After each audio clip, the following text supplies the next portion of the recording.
जय श्री राम, जय श्री महाकाल। सिल्वर 6 लाख रुपए जाएगी, गोल्ड 4 लाख 3 लाख रुपए जाएगा। ये काफ़ी धारणाएं थी जब ये मार्केट में बहुत तेज़ी से ऊपर बढ़ रहा था। देखो, सिल्वर ने 4,20,000 का तो हाई बनाया, बट उसके बाद में एक रिवर्सल आया, और रिवर्सल ऐसा आया कि silver near to I am not saying 100%, near to अपने आधे रेट पर आ गया। सिल्वर इसलिए तब भी खतरनाक मानी जाती थी, आज भी खतरनाक मानी जा रही है। कुछ लोगों का अभी भी कहना है कि सिल्वर यहाँ एक बाइंग अपॉर्चुनिटी है और यहाँ से 6 लाख रुपए तक भी जाएगी। क्या वो जा सकती है? क्या हो रहा है गोल्ड और सिल्वर में, और जिस हिसाब से मार्केट में चल रहा है गोल्ड और सिल्वर, हमें क्या करना चाहिए, इन सारी चीज़ों के ऊपर एक डिटेल वीडियो आपके सामने।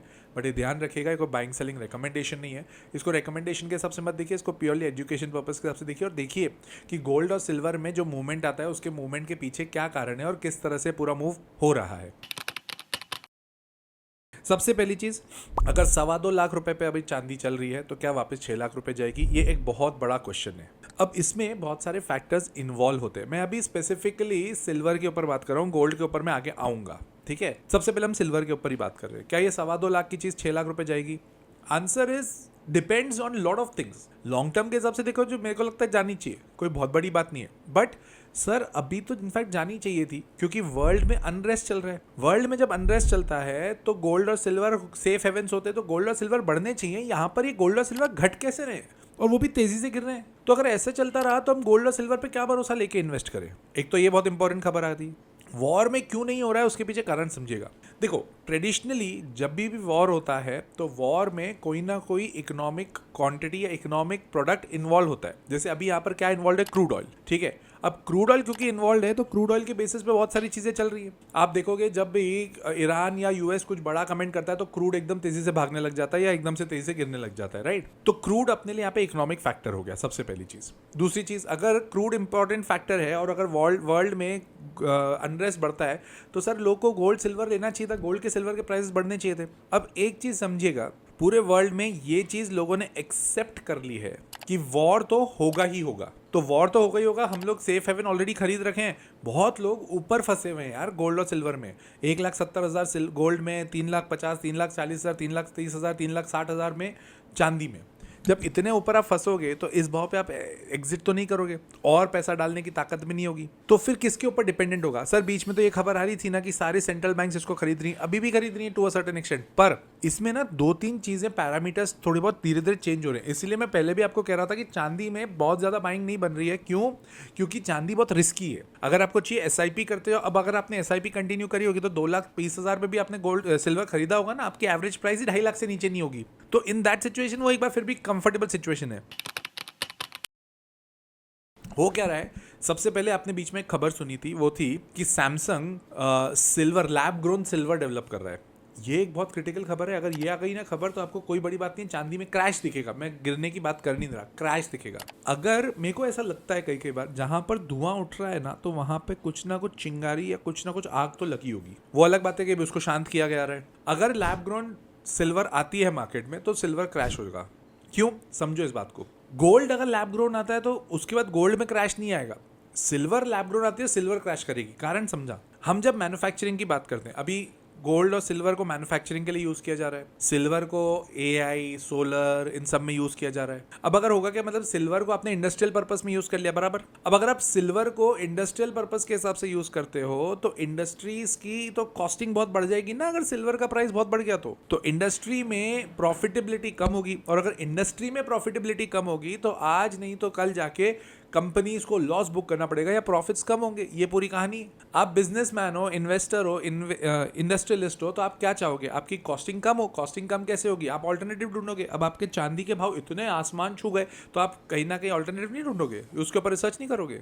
इंडिया में हम रिसर्च नहीं करते, वर्ल्ड में तो लोग रिसर्च करते हैं ना, उसके ऊपर रिसर्च चल रही है। अगर सिल्वर लैब ग्रोन आ गया तो जो सिल्वर को आप सोच रहे हो कि हमारे लिए बहुत ही स्ट्रांग है, ये तेजी से गिरेगा। तो सर सिल्वर से एग्जिट कर दे क्या? अभी करने की तो जरूरत नहीं है मेरे हिसाब से। अभी भी SIP सिल्वर में करो तो कोई दिक्कत की बात नहीं है। मेरे को अभी एकदम 1-1.5 साल के अंदर हो जाए तो बहुत ही धमाकेदार खबर हो जाएगी, बट मेरे को अभी 1-2 साल तो नहीं दिखता।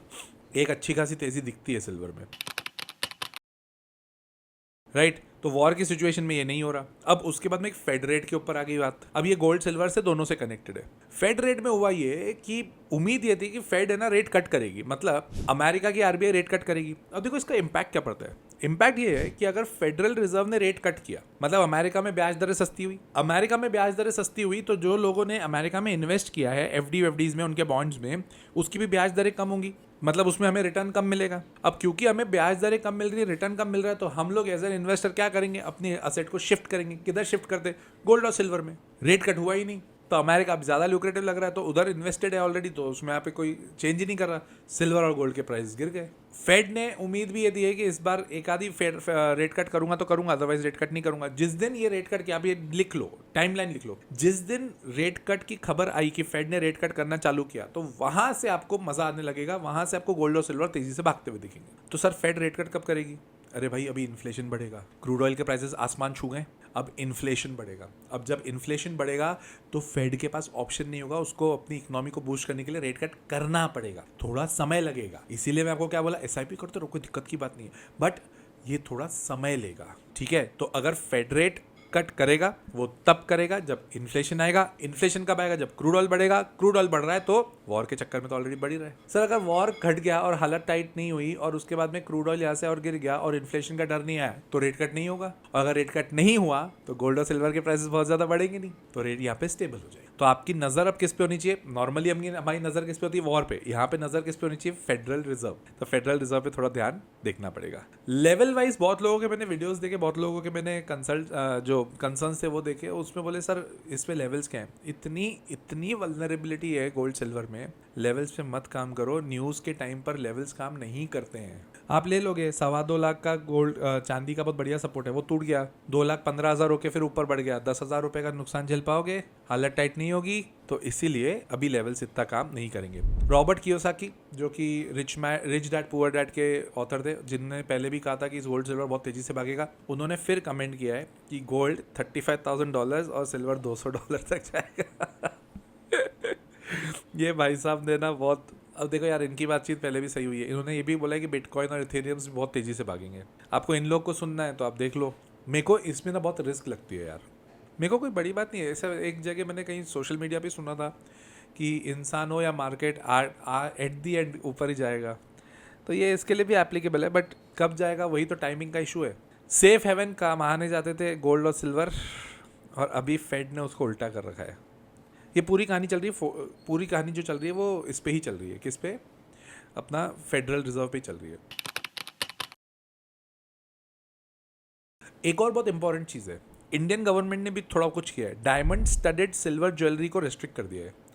अब लोगों ने इसको किस बेसिस पे लिया है कि इंडिया में गवर्नमेंट ने सिल्वर ज्वेलरी के इंपोर्ट को रिस्ट्रिक्ट कर दिया है। ऐसा नहीं किया है, डायमंड स्टडेड किया है, ठीक है। वो समझिएगा, सिल्वर ज्वेलरी को नहीं किया। और उसका इफेक्ट है टिल 30 जून तक। इन्होंने इमीडिएट इफेक्ट से चालू कर दिया है, 30 जून तक ये प्रोविजन रहेगा। तो इसका मेन कारण पता है क्या है? इंडियन ज्वेलर्स की ना पहले हालत हो गई है टाइट। कोई भी ज्वेलरी बनाने जा रहा है तो पहले जो 10 ग्राम का गोल्ड या गोल्ड का काम करवा रहे थे, अब वो 3-4 ग्राम में गोल्ड का काम कर रहे हैं। तो इनके लिए दिक्कत आ रही है, बढ़ रही है। और अब क्या हुआ है, Malaysia, Thailand, south east Asia से सिल्वर की जो ज्वेलरी आ रही है ना, वो सिल्वर की ज्वेलरी बाहर से हम लोग इंपोर्ट कर रहे हैं, क्योंकि वहाँ पे एक तो सस्ती बन के आ रही है, दूसरी चीज़ थोड़ी सुंदर ज़्यादा दिखती है, तीसरी चीज़ उसमें ना एक स्टोन, डायमंड या कुछ ना कुछ डाल देते हैं तो उसकी वैल्यू बढ़ जाती है। अब हुआ ये है कि वो होगी करीब मान के चलो 2,000-3,000 की चीज़ उसको बेचा जा रहा है 8-9 हज़ार रुपये में। तो वहाँ पे वो लोग कमा रहे हैं, इंडियन जो ज्वेलर्स है वो नहीं कमा पा रहे हैं। तो गवर्नमेंट अपने यहाँ पे बहुत ध्यान रखती है इन सब चीज़ों का। अंधभक्त होने की बात नहीं है, बात यही जो सही है उसको सही बोल दो, जो गलत है उसको गलत बोल दो। तो गलत बात को अपन गलत बोलेंगे ही बोलेंगे, बट सही बात तो ये है कि यहाँ पर ये जो रिस्ट्रिक्शन लगाया है वो हमारे इंडियन ज्वेलर्स को बचाने के लिए किया है, ताकि इनका बिजनेस हालत टाइट नहीं हो। और 30 जून तक क्या आप देखेंगे, 30 जून के बाद क्या होता है। तो ये सिल्वर की इंपोर्ट के ऊपर रिस्ट्रिक्शन नहीं है, स्टोन्स या डायमंड स्टडेड जो सिल्वर ज्वेलरी है उसके ऊपर है। तो उसको थोड़ा ध्यान रखना। सर अब हम क्या करें गोल्ड और सिल्वर में, हमें क्या करना चाहिए? मैं तो अभी भी बोल रहा हूँ एसआईपी करो, बढ़िया। हाँ, अगर आप 5,000 रुपये पर मंथ करते थे, अब 10,000 रुपये पर मंथ कर दो, कोई दिक्कत की बात नहीं है। अच्छा भाव मिल रहा है, नीचे और गिरा तो और ऐड ही करेंगे। गोल्ड ज़्यादा, अगर आप 10,000 रुपये इन्वेस्ट कर रहे थे तो आपने पहले अगर 5,000 गोल्ड 5,000 सिल्वर किया था, अब 7,000 गोल्ड और 3,000 सिल्वर कर दो, बेस्ट तरीका है। बहुत मज़ा आएगा, लंबे समय में पैसा भी अच्छा बनेगा, आपके बच्चे भी खुश रहेंगे, आप भी खुश होंगे। और अगर इतना डिटेल में अगर आपको सीखना है तो मेरा कोर्स है ना यार, द लॉजिकल इन्वेस्टर, उसको आप ज्वाइन कर लीजिए। लाइव क्लासेस होती है, सैटरडे संडे की क्लास होती है, उसमें मैं सारी जियो पॉलिटिक्स की बातें सिखाता हूँ, फंडामेंटल और टेक्निकल एनालिसिस सिखाता हूँ, जहाँ पर बहुत मज़ा आता है। 1 घंटा मैं सिखाता हूँ और 1 घंटा आप लोगों से बात भी करता हूँ, राइट। तो अगर आपको रजिस्टर करना है तो स्क्रीन पर आपको डिटेल दी हुई है, उसको आप कॉल करके अपने को रजिस्टर करा दीजिए, राइट। और कमेंट करके बताइएगा ये वीडियो ठीक लगा, बढ़िया लगा, मज़ा आया, गोल्ड सिल्वर में क्लैरिटी आई, और लंबे समय पे हमें क्या करना चाहिए वो भी समझ में आया होगा। मिलता हूँ अगले वीडियो में, टिल देन जय श्री राम, जय श्री महाकाल।